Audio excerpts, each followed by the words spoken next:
Hey everybody, my name is Sharik Zephyr. I'm the Special Representative to Muslim Communities in the Department of State. I'm here with my friend and colleague Irfan Saeed, who's the Director of the CVE Office in the State Department. That's the Office for Countering Extremism.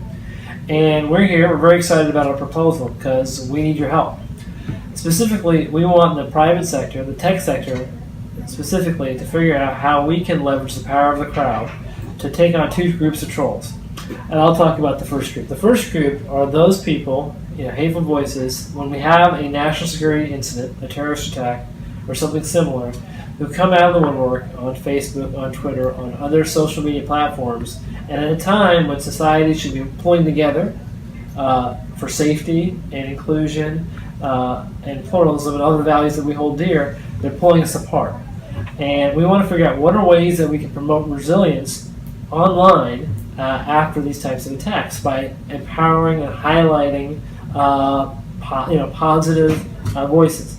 Now, let me be clear. We want to ensure a free and open internet. We certainly don't want to censor voices. We believe in free speech. But we do think there's a role in highlighting in a time of great suffering and tragedy positive voices and positive actors. This really isn't the role for government. I think this is really a role for the private sector, but we also recognize this is something that's really important, really essential, so we need your help.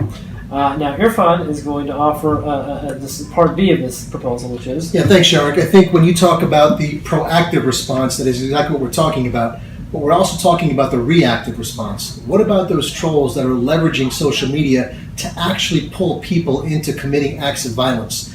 What we want to do is think about for a second how those individuals are leveraging the internet.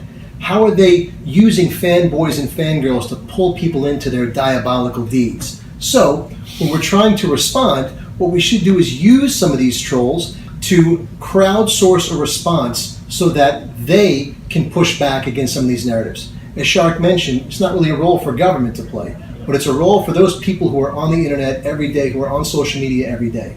Think about Cecil the lion for a second. You remember that lion that was killed in Africa by that individual who was on a hunt?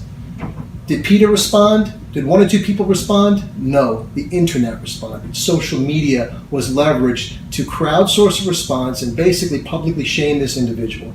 That's what we're looking to do here.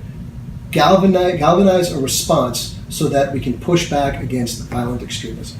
All right, so like I said, we need your help. We look forward to seeing you guys in Silicon Valley very soon.